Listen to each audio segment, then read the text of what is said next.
So for today, we're going to be covering two topics. We're going to be going into the art of alchemy, just to give you a little bit of the origins of alchemy and how it works and what's all in it. It's a pretty complex subject, but with the information that we're going to give today, hopefully it makes it simple for you. Well, not simple, but easy to be able to use it in everyday life, because sometimes these information we get it the first time and it's like, oh shoot, it's so damn complicated, I'm just not even gonna worry with this thing because I don't even know how to use it.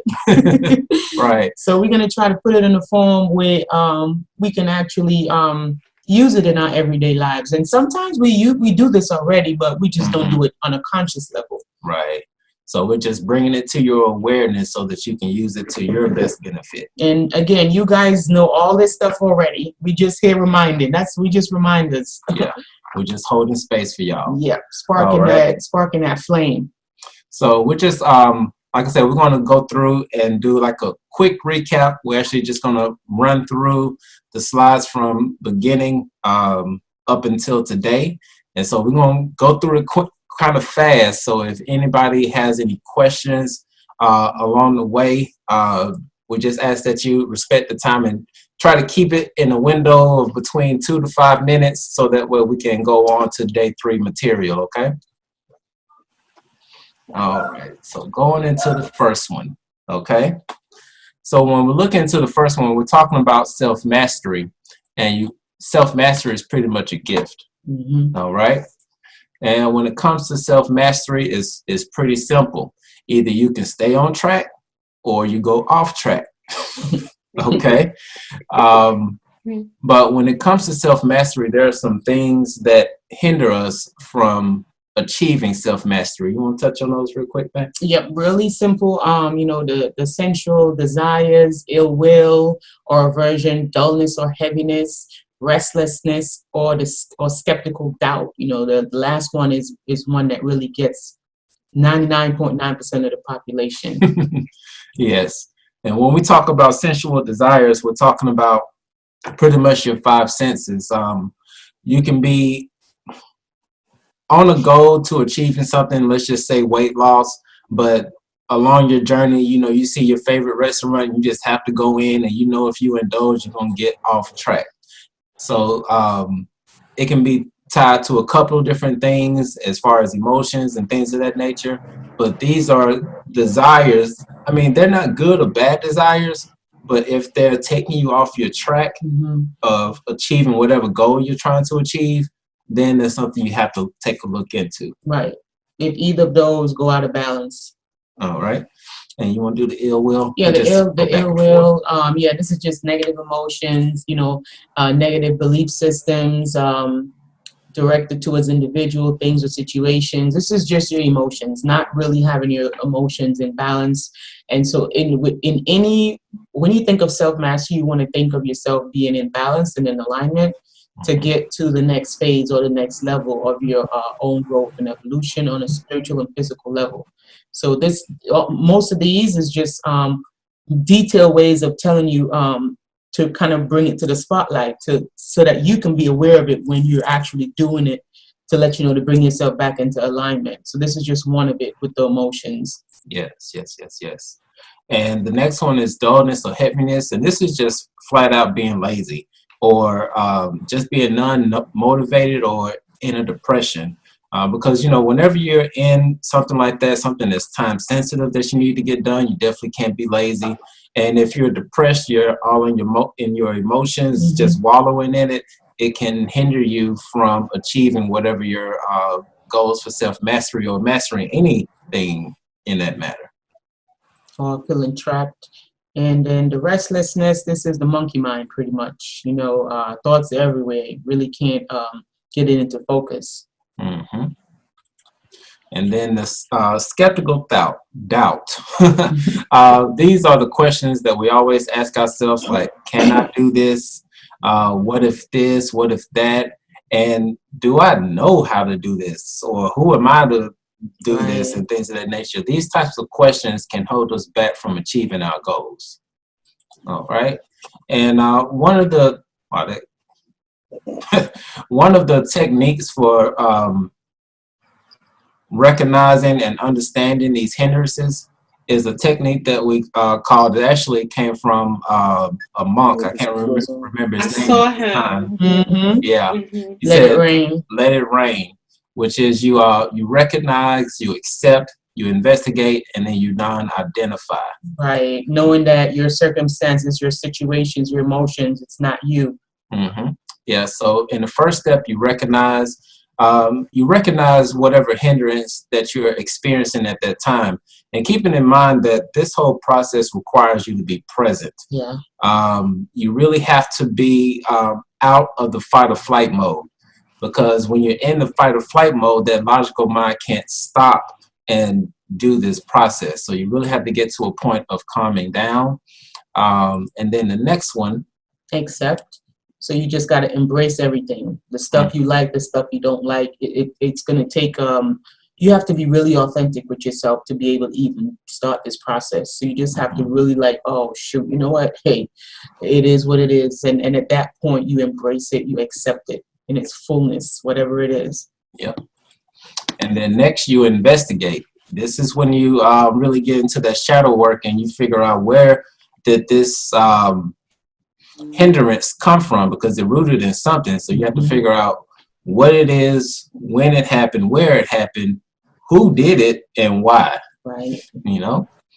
And then last but not least, this is the one that's most important.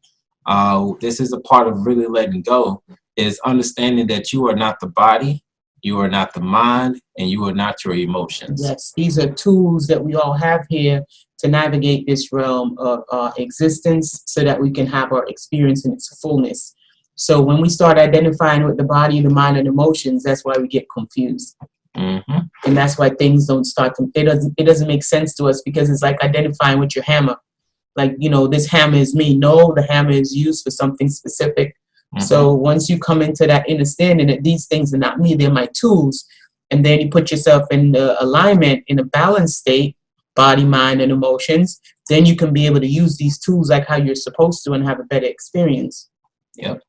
And some of those tools, as far as understanding, is where we went into the 7 subtle bodies. If you're not familiar with the 7 subtle bodies, this is something you definitely want to dive deep into. Yes. And the 7 subtle bodies are also tied into the 7 chakras. Yes, and this is literally, because I know that this is a big thing in the spiritual community where you hear it all the time. I am a spirit. I'm a spiritual being, and I'm having a human experience. Well, this is what it means. And, you know, in a nutshell, this is what it means. It means that you're a multidimensional being, and you're having a human experience. So again, your body is a tool, and you have the ability to dimension travel. You know, go into different worlds. So this is exactly what it means. Your electromagnetic field around you, each field vibrates at a different level.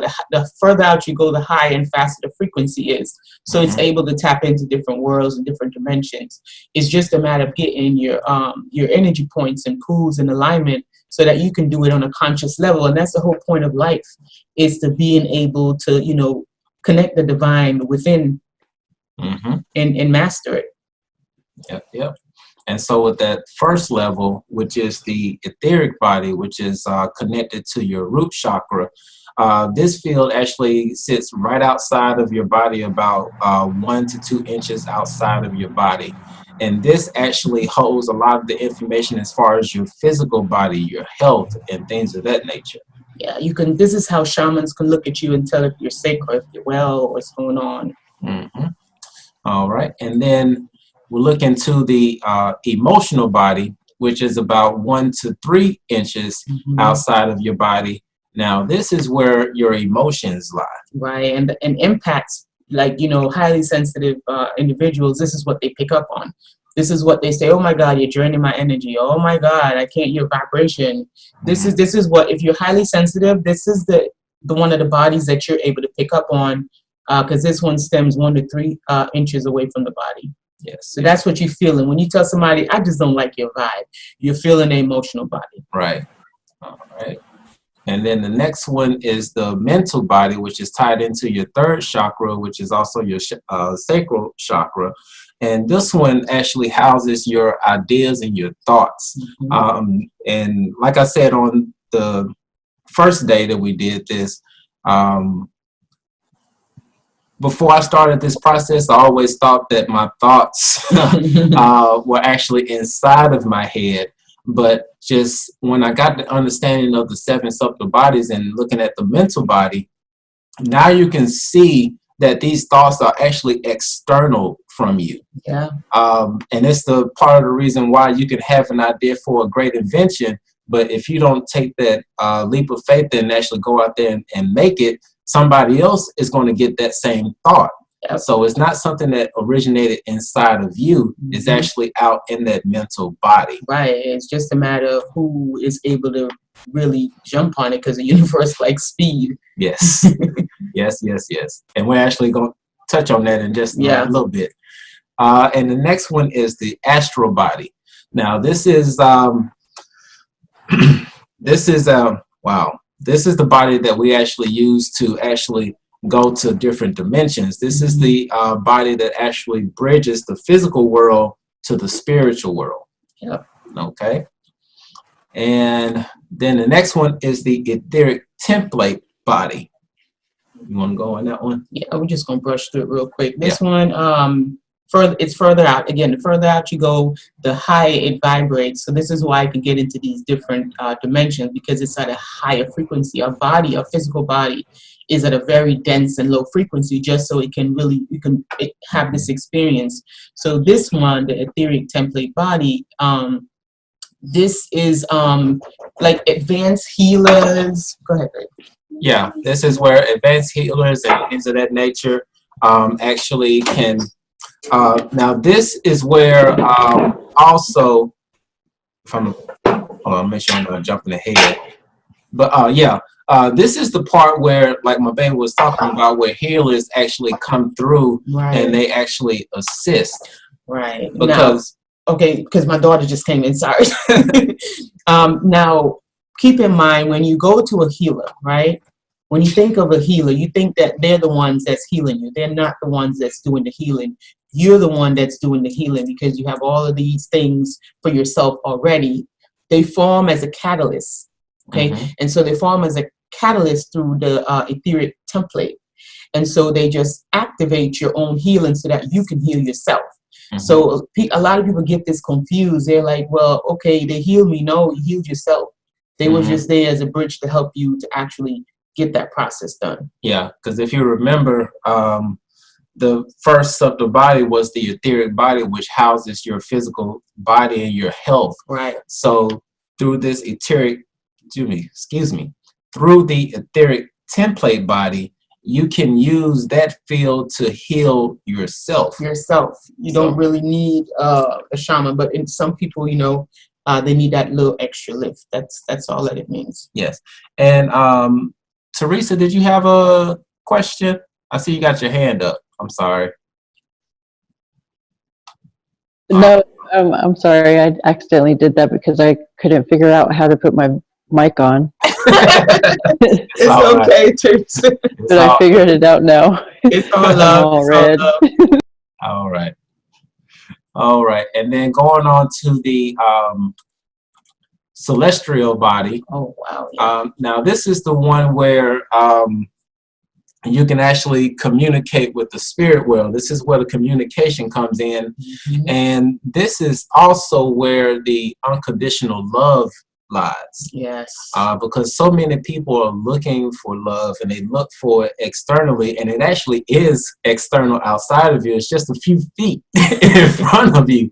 It's just a matter of really opening yourself up, lifting yourself to a higher vibration so that you can access this celestial body and get access to that unconditional love. And if you want to test it out, you can test it out, because whenever you go around someone like a shaman, or somebody who's on a Buddhist monk, and you go around them, you could feel like their frequency is different. Like my shaman, Atia Lee, her frequency is off the chains. Like I don't even I never met her in person, but just her voice just her voice alone, when I listen to her voice, it literally lifts my spirit. So Yes. You could tell the frequencies and you can feel the frequencies. Yep. And on to the last body, which is the causal body or the etheric body. This is the seventh and final layer. And if you look at the diagram here, you can see that you are more than just your body. Way more. And your spirit and the things that actually hold you together are way bigger than you. And you're just inside of the shell. It's like the Chinese doll type thing where you got the small one inside of the big one, inside of the other big one. Right. That's how it really is. And one other thing that I wanted to mention on this as well, which is something I mentioned on the first day, which is now I can understand a little bit more why this whole social distancing thing is going on. And it's just a small part of it. Just a small part. Just a tiny part. Yeah. We're not going to go into it, but if you think about it, for those individuals who have really tapped in, and there's a lot of them that's out here in the world right now, yep.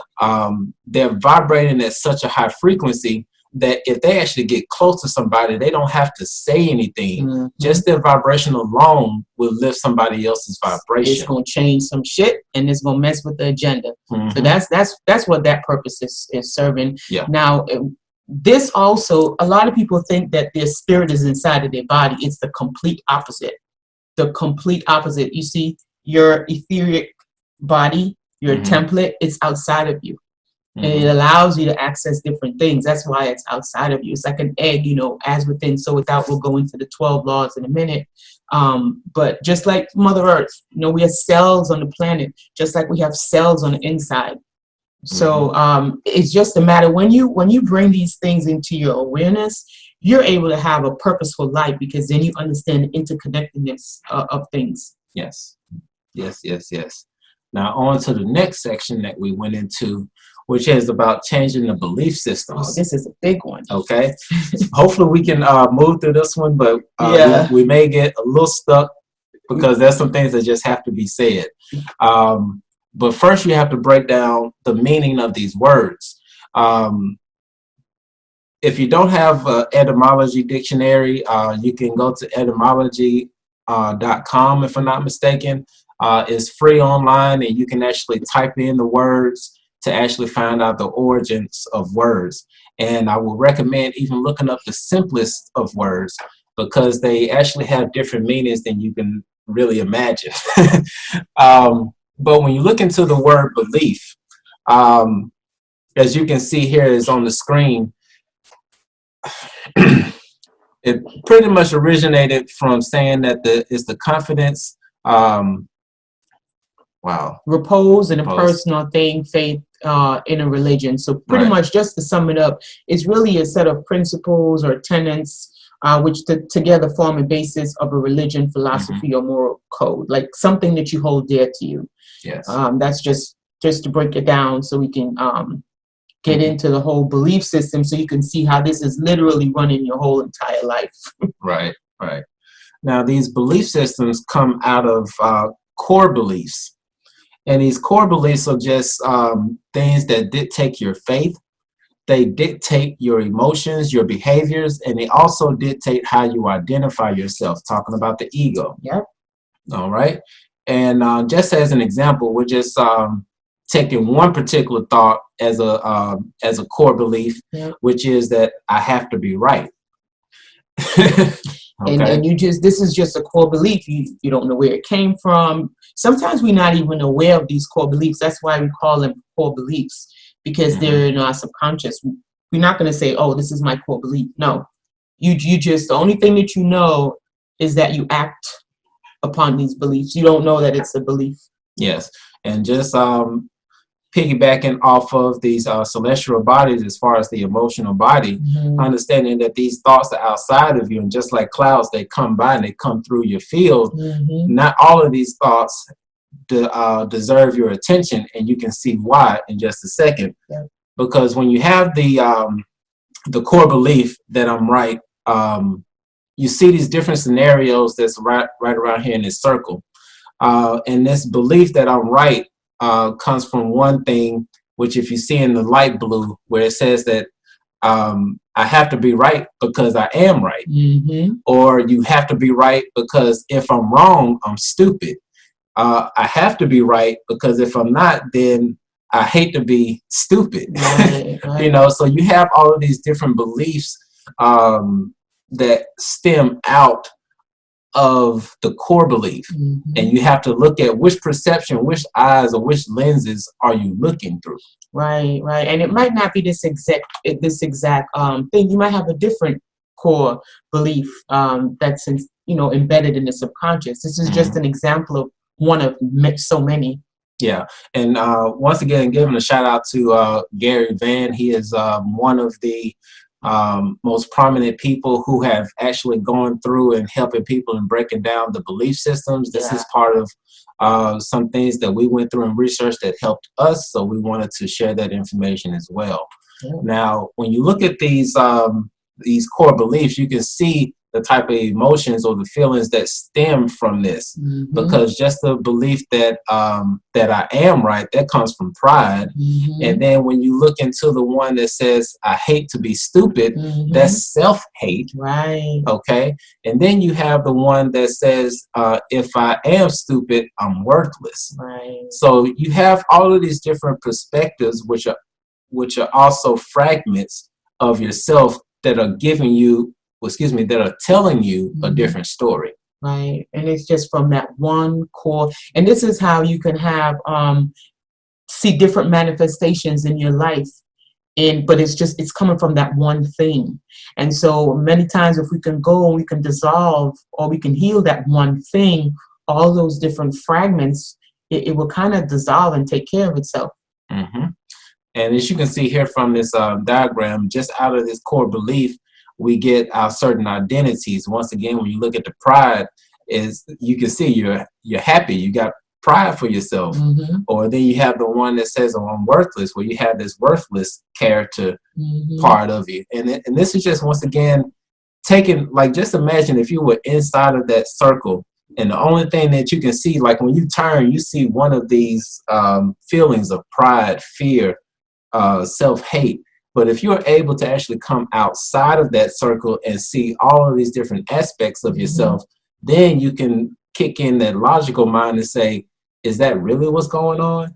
And then you can realize this is not even me. Like, this is just stuff that I formulated for myself from this one belief that I had to protect myself. Right. But it takes a very sincere level of authenticity within self. And that is not always easy to attain. No. I mean, it sounds easy because, you just reading it off the screen. So it sounds like an easy thing, but it is not always an easy thing to go inside and, admit to these things for your own self. We are humans. Yeah. So you really have to put yourself in a different frame of mind to even step outside and become the observer, which is what we are. We are the observer. Right. And with this one section, if you all saw towards the bottom of the little diagram, there was a question mark there because there are actually some times when this method doesn't work. Yeah. And this method doesn't work because there's some type of trauma that has pretty much broken you physically. And we're talking about like nervous type systems. This is the type of trauma that if somebody was in an abusive relationship and if somebody just raised their hand too fast, they jerking like you about to him, like, what's wrong with you? Like, oh, I'm sorry. And then you kind of like get it causes a flashback. And that's only because our emotions is stored in the our etheric body. And the thing with the etheric body, it doesn't know time. Time does not exist in that dimension, right? Where the etheric body vibrates to. And so because time does not exist, it feels like real time. So this is how you can get stuck in traumatic events because it's attached to that etheric body. So you can, like, let's say you have a car accident or you got hurt, rape, whatever the situation is. PTSD. PTSD, that's what it is. PTSD is stored in the etheric body. So when you see something that reminds you or triggers you, shoot, that shit is happening all over again because it knows no time. And so at that point, it's now in the nervous system. It's on a physical level. So for some people, they're not able to do that work, and it fixes it, you know? Yeah. So they have different techniques that they will have to go through. Yes. Now, when we talk about this, these physical pains, you can actually self-diagnose in this situation, because if you know if it's something that's not that you can see that's going on, but you got this kind of pain in your body, you don't know where it's coming from, this is something else to look into. Because, for example, if you're having pain in your neck, that's a part of you that's refusing to see the other side of the question. There's a lot of stubbornness, a lot of inflexibility. When you have it in your shoulders, you can see how that represents carrying jealousy. Yeah. Okay. And then when you look into the spine, and quick story for those who weren't here on the first day, about a year ago, I had this major pain in my hips and in my legs. And at one point, it became really painful just for me to walk around. It was pitiful. And I was like, what the hell is going on? Like, I couldn't explain it. But one individual, I can't remember who pointed this out to us, they actually pointed out that if you're having physical pain in your body and you can't readily identify where it's coming from, then look into the spiritual side of it. It was, I think it was Siobhan. It was Siobhan? Oh, yeah, Siobhan. Siobhan. Yeah. And I was having a lot of pain in my lower back, okay? And if you look at the lower back, it was a fear of money and a lack of financial support. And at that time, I had just recently left Wells Fargo, saying that I'm going to do this spiritual thing full time, and didn't know how the hell I was going to make money doing it. You look crazy. So, but I'm going to step back real quick. And if you all just type in the title to this chart, you can readily find it on Google, and you can download it for yourself. So that if you ever feel any type of pain in your body, you don't have any idea where it's coming from, just take a look at this and look into it on a spiritual sense and see if that's not the case. All right. But when it comes to this traumatic experience, just to define for you why it's so difficult and why sometimes you have to seek professional help with somebody who's trained in EMDR, is because the way that our memories are structured, if you all are familiar with this, the movie Inside Out, okay, whenever the girl had a memory that was stored, it came nicely packed in a ball, and oh, we got somebody with their hands up. I think that was got us. Okay. Oh, y'all had a question, Sherry? Yes, I have a question. Okay. What's your question?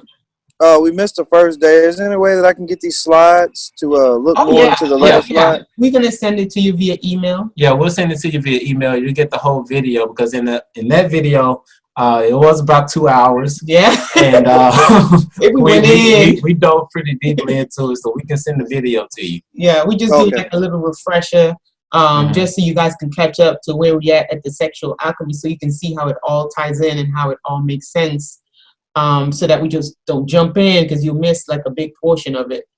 Yeah. Great. Okay. All right. Thank you. You're welcome. No problem. All right.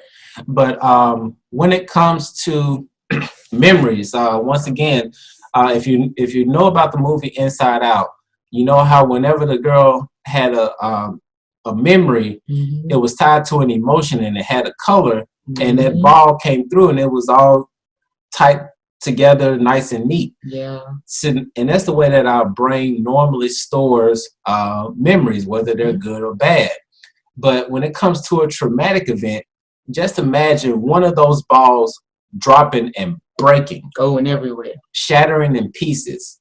So now you got a little bit of information about it here, you got a little bit of information over there, but there's some other little splinters that's just scattered throughout the whole thing. Yeah. So you don't have the full story, so that you can really think it through. Right. And this is just the way, see, the brain, the body is so intelligent, the body is so smart, and the body just always wants to help us. So this is a form of protection. This is what the body does to protect us when it comes to trauma. So you don't have to kind of keep reliving it. It's going to put a piece here. It's going to put a piece there. It's going to put a piece over here. And this is what we this is what we would say triggers are. Yes. So yes. triggers would be something highlighting the aspect that's over there, something that reminds you of that. And then something else come up totally different, but it reminds you of that event. Mm-hmm. So with this EMDR, right, what it does is it takes all those little pieces. It's like you're getting a broom. It's a mess. The broom comes in and sweeps all those pieces together, get the whole story, gather it together, and then you heal that. You Mm-hmm. heal it. And you it's kind of like changing the whole story around and telling it a different story within the subconscious. Mm-hmm. So when you revisit the subconscious, you don't have those triggers anymore. You're going to notice that the triggers don't work anymore. Mm-hmm. Okay? Because you made it whole and you healed it. Right. And it's not like you're forgetting about it. No, you're accepting it. It's like an acceptance that comes in. Mm-hmm. So those trigger buttons no longer work. Yep. There you go. So that was day one. That was just day one.